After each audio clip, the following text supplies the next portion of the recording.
दिनैनि दिनाव बिटिआरआनो जाबाय जुदि बिटिआरआ जाबायब्ला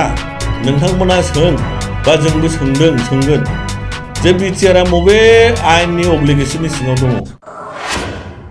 जोङो प्रेस मिट लानायनि खारनानो जाहैबाय डिजिपि दलनिफ्राय मोनसे दाखालि जोङो मेमोरेन्डाम होनाय जादों डिसिनो बेनो जाहैबाय 125 दा एमेन्डमेन्ट मोनसे जोंनाव सोलिगासिनो दं बे 125 दा एमेन्डमेन्टआ 2019 आवनो बे जिनिसखौ माबानाय जादों जे जाहैबाय नोङो त्रिपुरानि राजा प्रद्युत देब बर्मा बिथांमोननि त्रिपुरानि डिमान्डआव थारमाने त्रिपुराया ओरैबादि गाज्रि अबस्थासिममोन सिक्सुदुला जे बिथांमोना माने सालायथावथावै बायरानिफ्राय हाबनानै गासैबो बांलादेशिफ्रा हाबजोबनायलाय दा बिथांमोना गोबाव समनिफ्राय 40 बोसोर डिमान्ड खालामबाय थादोंमोन जे मोनसे जोंनि सिक्सुदुला रिभिउ जानांगौ बा नोङो डिलिमिटेशन जाफिननांगौ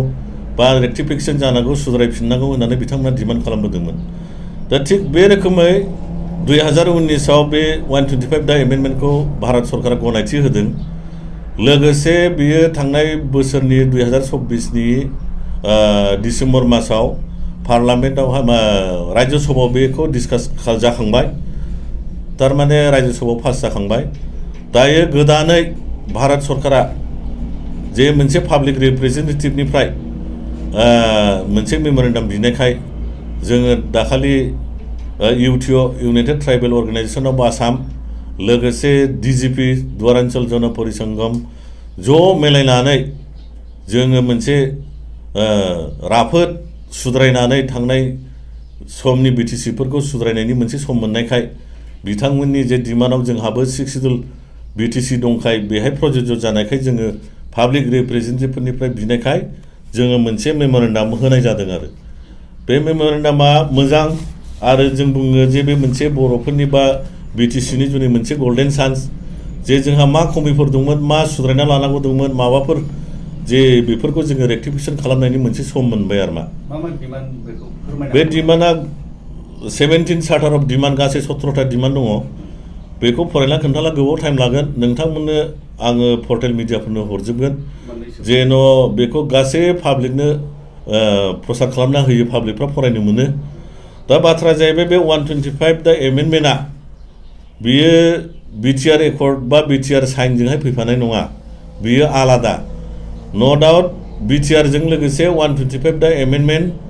जों लोगोसे 280 आर्टिकेल जे कन्सलिडेटेड फान्ड डाइरेक्ट फाइनेन्सनि बेखौ बिफानाय जादों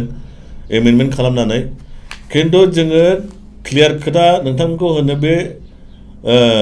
सिक्सुदुल एलेखानि जुनिल' फाइनेन्स कमिसन आरो नोङो सिक्सुदुल जे नोङो संबिधान दङ बिनिसो एमेन्डमेन्ट दा ओंखायनो जों होनदों जे जोंहा मोनसे मोजां सम बे समखौहाय जोङो हगारालासे जोङो बेखौ जोङो जेन' जोंनि बिटिसिनि मोजां जायो भबिष्यतआ बेनि जुनै जोङो मोनसे मेमोरेन्डाम होनाय जादों दा बाथ्राया जाहैबाय बेवहाय जोङो सालिजारि खालामनानै नायोब्ला नोंथांमोना नुगोन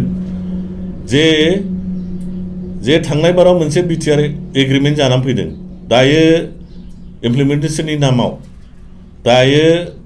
बिटिआरखौनो संबिधानिक मर्यादा मोननायनि खाथिराव जोंनि गोबां पलिटिकेल दलफोर नन पलिटिकेल जायफोर अर्गेनाइजेशनफोर दङ बिथांमोना दिनैनि दिनाव नांगासिनो दङ दा जों होनदों बिटिसिआनो बाहाल थानांगौ मानोना बिटिसिआ आयेननि मोनसे रैखा कवच दङ दा ओंखायनो बुंनो थाङोब्ला बियो जोंनि थामोनथा हारिनि बा गोबाव सम जोरनायनि मोनसे रायजो खुंथाय खुंलांनो हानायनि मोनसे बिथा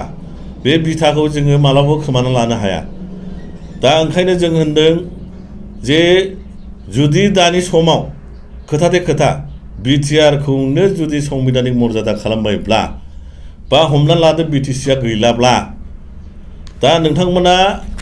सोंनो हागोन बिथांमोनाव जुदि बिटिसिखौ डिनाउन्स खालामबायबा बा बिथांमोना होनो बिटिसिनि इउनिभार्सेलि 10 दा फेब्रुवारिखौ फालिनाया मिनिंलेस बा बिटिआरसो जाबाय बिटिआरखौसो जोङो सरकारि भाबै मर्यादा होगोन ठीक আছে